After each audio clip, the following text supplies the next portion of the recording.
Hello বন্ধুরা, কেমন আছো তোমরা সবাই? আশা করি প্রতিদিনের মতন তোমরা খুব ভালো আছো। আজকে দেখো আমি একটা পুরনো ছেঁড়া কুর্তি নিয়ে বসে গেছি। আজকে আমি তোমাদের সাথে এই ছেঁড়া কুর্তির রিউজ আইডিয়া তোমাদেরকে শেয়ার করব। আশা করব আজকের ভিডিওটা তোমাদের ভালো লাগবে। তো দেখো কুর্তিটা আমি এরকম করে বিছিয়ে নিয়েছি, আর এখানে আমি ইঞ্চি টেপ দিয়ে নেপে নিচ্ছি কতটা বড় আমি সম্পূর্ণটাই নেব। তো এখানে আমার 28 ইঞ্চি বাই 15 ইঞ্চি হয়েছে। তো আমি তোমাদের যত বড় কুর্তি থাকবে তোমরা তত বড়টাই নিতে পারো। আমি এখানে পুরো কুর্তিটাই ইউজ করব। তো দেখো এখানে আমি এটাকে এইভাবে কেটে নিচ্ছি। খুব সহজ, খুব তাড়াতাড়ি এটা হয়ে যাবে। তোমরা কিন্তু এটা ট্রাই করতে পারো। তো এবারে এটা সরিয়ে রেখে দিচ্ছি। আর এই যে দেখছো এই কুর্তিটার উপরে একটু ওয়ার্ক করা আছে। তো আজকে আমি এই ওয়ার্ক করা জায়গাটাও কিন্তু ব্যবহার করব। তো এই কুর্তিটা এতটাই খারাপ, এটা কিন্তু ফেললেও কেউ নেবে না, আর এটাতে পোছাই বানাতে হবে। তো সেই জন্য আজকে ভাবলাম যে আমি এটার একটা নতুন রকম আইডিয়া তোমাদের সাথে শেয়ার করি, আর এটা তোমরা দেখলেই তোমাদেরকে বানাতে ইচ্ছে করবে। তো দেখো এই যে উপরের অংশটা এটা আমি আলাদা করে রেখে দিলাম। এখানে এই যে সাইডগুলো সেলাই করা আছে, এই দুটো সাইডকে আমি খুলে নেব। আর খুলে নেওয়ার পর এই দুটো পার্ট আলাদা হয়ে যাবে। তো এখানে আমি ইউজ করব সিমেন্ট বোড়ার। তোমরা এখানে চালের বোড়া, আটার বোড়া, যে কোনো বোড়া কিন্তু ইউজ করতে পারো। আর এটা কিন্তু খুব মজবুত হয়, তোমরা জানোই।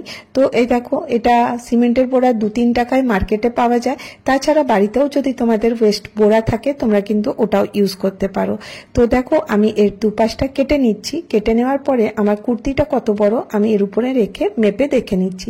মোটামুটি এটাতে হয়ে যাবে। তো আমার এই যে বোড়াটা দেখছো এর একটা পাটি দরকার। তো সেই জন্য আরেকটা পার্ট আমি অন্য কোনো কাজে লাগাবো বলে একটা পাটি আমি কেটে নিচ্ছি। তো তোমাদের কুর্তি যদি বড় থাকে তোমরা কিন্তু এটাকে খুলে বড় করে নিতে পারো।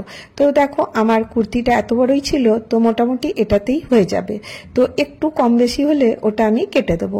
তো দেখো কিভাবে রাখছি, প্রথমে বোড়াটা রাখলাম, তার উপরে আমাকে এই কুর্তিটা সুন্দর করে বিছিয়ে দিতে হবে। তো একটা দেখো কুর্তি উপরের দিকে একটু পাতলা থাকে, নিচের দিকে একটু চওড়া থাকে। তো সেই হিসাবে আমাকে এটা করতে হবে। তো দেখো আমি কিভাবে কুর্তিটা রাখছি, দুটোই কিন্তু উল্টো করে আমি এর উপরে দুটো যে পার্ট ছিল এইভাবে সুন্দর করে বিছিয়ে রেখে দিলাম। তো আশা করি তোমরা কিন্তু এত দূর অব্দি বুঝতে পেরেছো। এখানে আমি দুটো সাইডে সেলাই করে দেবো। খুব সহজ, একটু মন দিয়ে দেখো। আর এখানে আমি বল পিন নিয়ে নিয়েছি, কারণ দেখো যখনই আমরা কোনো জিনিস সেলাই করব ওটা সরে না যায়, তার জন্য কিন্তু বল পেন লাগাতেই হয়। তো বল পিন লাগিয়ে দিলে এটা কিন্তু নিজের জায়গায় থাকে।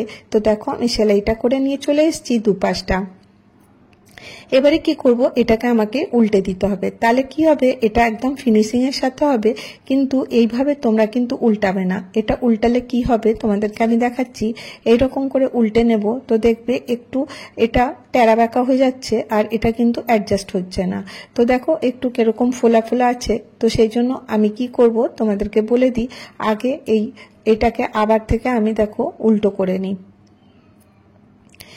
কেন করছি দেখো, উল্টো করে নেওয়ার পরে এই যে এক্সট্রা যে জায়গাগুলো আছে আমি সেলাই করার পরে যে ছাড়া ছিল ওটাও কিন্তু অনেকটা জায়গা নিচ্ছিল, তার জন্য কিন্তু কুঁচকে যাচ্ছিল। এই জন্য কিন্তু এই পাশের যে কাপড়গুলো আছে সেগুলোকে একটু ছোট করে কেটে নিলাম সেলাইটা ছাড়া। তো এইভাবে দেখো যদি কেটে নিই দেখবে এর ফিনিশিংটা খুব সুন্দর আসবে, আর একদম সুন্দর করে এটা বসবে। তো দেখো এবারে খুলছি। তো মোটামুটি দেখো একদম প্লেন হয়ে গেল। তো এখানে আমাকে এবারে একটা কাজ করতে হবে। তো ফোল্ড করে দেখে নাও কতটা হচ্ছে, আর এক্সট্রা যত থাকবে ওটা আমি পরে কেটে নেব।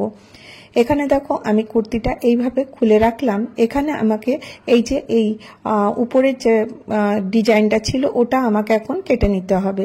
তো এটা দেখো উপরে একটু গলাটা কাজ ছিল, তো ওটাকে আমি সরিয়ে দিচ্ছি। সরিয়ে এর আমার চারপাশটাকে আমাকে সেলাই করে নিতে হবে। আমি এখানে কি করব, চারপাশটা সেলাই করার জন্য এখানে তোমরা কোনো কাপড়ও ইউজ করতে পারো এটাকে একটু বড় করার জন্য। তো দেখো এইরকম করে চারপাশটা ফোল্ড করে নিতে হবে। এরকম একটু একটু কাপড় দিয়ে চারপাশটা ফোল্ড করে নেব। আর এটা আমার কি কাজে লাগবে আমি তোমাদেরকে আগে দেখাচ্ছি।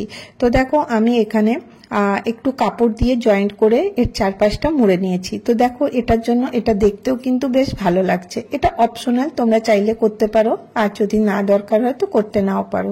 তো এবারে দেখো আমি এই যে এই পিসটা আছে, আমাকে শুধুমাত্র এই একটা পিস আর এই যে ছোট্ট পকেটের মতন পিসটা এটাই লাগবে। প্রথমে কি করব, আমি এটাকে ডবল ফোল্ড করে নেব। তো এইভাবে দেখো এটাকে আমি ডবল ফোল্ড করে নিয়ে এখানে আমাকে এই পকেটটা বসিয়ে দিতে হবে। তো পকেটটা কিভাবে বসাবো, এরকম করে রেখে দেবো, রেখে দিয়ে এর 3 দিকটা সেলাই করে দেবো, এক দিকটা ছেড়ে দেবো। তো দেখো এরকম করে আমি বল পিনটা লাগিয়ে দিচ্ছি যাতে এটা জায়গা থেকে না সরে। আমি তোমাদের সাথে খুব স্লোলি এগুলো দেখাই যাতে তোমরা চাইলে কিন্তু এটা ইজিলি করে নিতে পারো। তো দেখো আমি সেলাই করে নিয়ে চলে এসেছি, বল পিনটাও আমি খুলে দিলাম। এবারে আমাকে এটাকে উল্টো করে নিতে হবে। তো দেখো এরকম করে আমাকে এটা সুন্দর করে কাপড়টাকে বিছিয়ে নিতে হবে, নিয়ে এটাকে আমাকে উল্টো করে নিতে হবে। আশা করি তোমরা বুঝতে পারছো কিভাবে করছি। তো দেখো এইভাবে করে নেওয়ার পরে এইরকম আমাকে দুপাশটা সেলাই করে নিতে হবে। দুপাশটা আমি সেলাই করে নিয়ে চলে এসেছি, আর ভেতরে পকেটটা চলে গেল। এখানে আমাকে দুটো আগে কি করতে হবে, আগে সাইডগুলো যে আমি বললাম মার্জিনটা কেটে বাদ দিয়ে দিতে হবে। আর এটা করলে পারে যে আমি এটাকে উল্টাবো তখন কিন্তু এর ফিনিশিংটা খুব ভালো আসবে। তো আশা করি এতদূর পর্যন্ত বুঝতে পেরেছো। এখানে আমি কি করব, দুটো বক্স বানাবো, কারণ এটা আমি একটা ব্যাগ বানাচ্ছি, এর বেস বানাবার জন্য আমাকে দুটো বক্স বানাতে হবে। আমি 2.5 ইঞ্চি মাল্টিপ্লাই 2.5 ইঞ্চি দুটো বক্স আমি বানিয়ে নেব। তো দেখো এখানে 2.5 ইঞ্চি বাই 2.5 ইঞ্চি দিয়ে ইঞ্চি টেপ দিয়ে আমি দুটো বক্স বানাচ্ছি। প্রথমে একটা বক্স আমি কেটে নিচ্ছি, আর অপরটা আমি এই বক্সটা বসিয়ে কাটবো, তাহলে কিন্তু মেজারমেন্টটা একদম ঠিক হবে। আর আমি এখানে ইঞ্চি টেপ ইউজ করলাম না, যেখানটা কেটেছিলাম ওটাই এনে এখানে বসিয়ে দিলাম। বসিয়ে আমি এটার মধ্যে শেপ দিয়ে এটাকে আমি এখান থেকে কেটে দেবো। খুব সহজ, আশা করি তোমরা বুঝতেই পারছো কতটা সহজ। তো দেখো এইভাবে আমি কেটে দিচ্ছি। আর এই যে সিমেন্টের পোড়াগুলো দেখো বাইরে পড়ে থাকে, কোনো কাজের না। আর এইটা কতটা মজবুত হবে তোমরা হওয়ার পরেই দেখতে পাবে। আর এই যে কোনার দুটো আমি একবারে ফোল্ড করে নিলাম। এই দেখো এই দুটো কোনাকে খুলে নিতে হবে, কিন্তু ভেতরেও কাপড় আছে, এটা কিন্তু মনে রাখবে যাতে ভেতরের কাপড়টাও এর মধ্যে যেন এসে যায়, নালে পরে কিন্তু অসুবিধা হবে।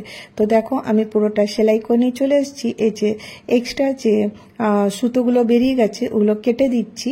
আর দেখো কতটা ফিনিশিং এর সাথে হয়েছে, কারণ এর মধ্যে কিছুই দেখা যাচ্ছে না, কারণ আমি কাপড়টা এরকম করে নিয়েছিলাম ডবল ফোল্ড করে, যাতে আমাকে এর ভেতরে লাইনিং না দিতে হয়।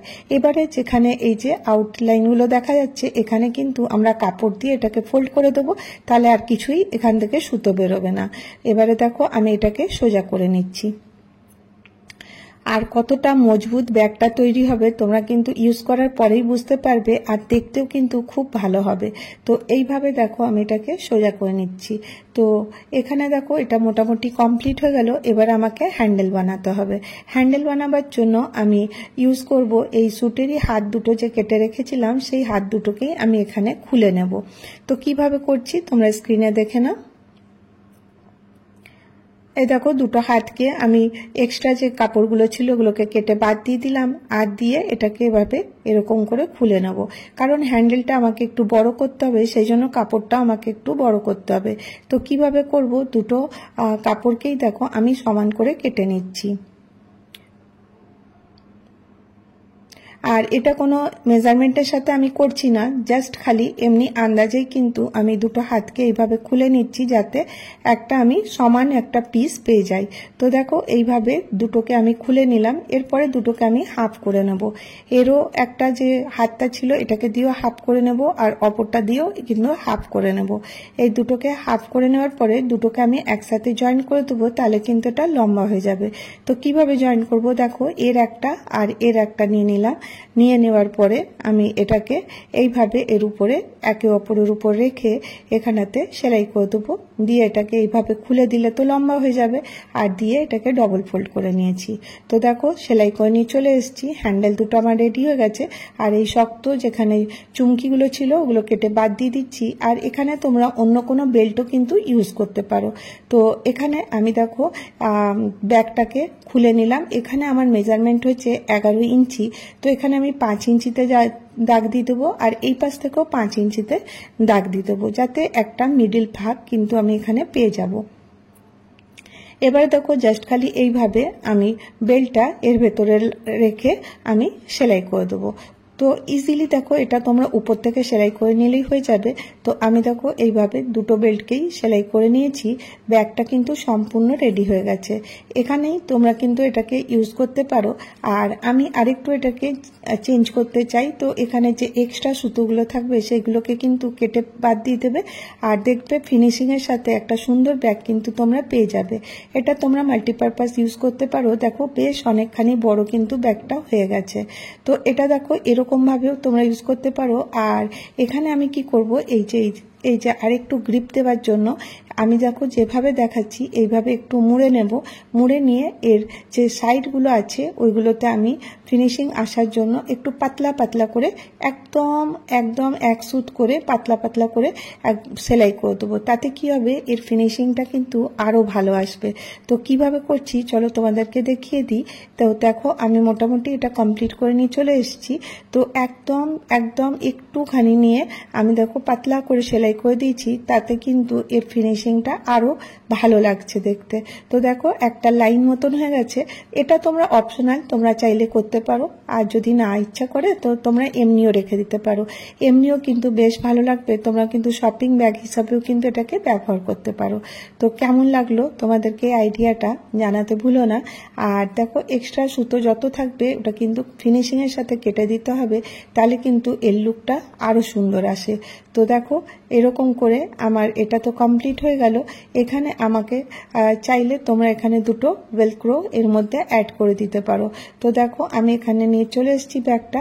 এর দেখো কতটা জায়গা আছে এটার মধ্যে। আর এর মধ্যে আমি এখানে দেখো এইরকমের পাতলা করে সেলাই করার জন্য ফিনিশিংটা কিন্তু বেশ ভালো লাগছে দেখতে। তো এরকম করে তোমাদের এই পকেটটাও দেখো কতটা সুন্দর হয়ে গেল। আর একদম রেডিমেড ব্যাগ যেরকম হয় সেরকমই মনে হবে। তোমরা একবার করে দেখতে পারো, এটার কিন্তু খুব ভালো তোমরা ফল পাবে। তো দেখো এখানে আমি ভেলক্রো নিয়ে নিয়েছি। তোমরা এখানে, আমি তো কোনো জিপ ইউজ করলাম না, তোমরা এখানে টিপ বোতামও ইউজ করতে পারো, কারণ এই ব্যাগের মুখটা খোলা থাকবে। তো সেই জন্য আমি এখানে ভেলক্রোটা নিচ্ছি। আর এটা কোনো দরকার নেই, যদি তোমাদের মনে হয় তো তোমরা এটাকে করে নিতে পারো। তো দেখো আমি ছোট ছোট দুটো পিস এখানে নিচ্ছি, উপরে পকেটেও দুটো পিস লাগিয়ে দেবো, আর এখানে নিচটা তো। আর আমি এটা সুতো দিয়ে সেলাই করে নেবো, তাহলে কিন্তু এটা মেশিনে করছি না, এটা হাতেই কিন্তু এইভাবে সেলাই করে নিচ্ছি। তো দেখো কত ইজিলি আমি এই ব্যাগটা তৈরি করে নিলাম। আর এটা করতে কিন্তু খুব একটা সময় লাগলো না, আর দারুণ একটা তোমরা ব্যাগ কিন্তু এখানে পেয়ে গেলে। তো আশা করি তোমাদেরকে আজকে ভিডিওটা ভালো লেগে থাকবে। যদি তোমাদেরকে আমার ভিডিও একটু হলেও ভালো লাগে তাহলে একটা করে লাইক করে দিও, আর যদি অনেক ভালো লাগে চ্যানেলে প্রথম এসে থাকো চ্যানেলটাকে সাবস্ক্রাইব করে নিও। আবার দেখা হবে নেক্সট ভিডিওতে। ভালো থেকো, সুস্থ থেকো, বাই বাই।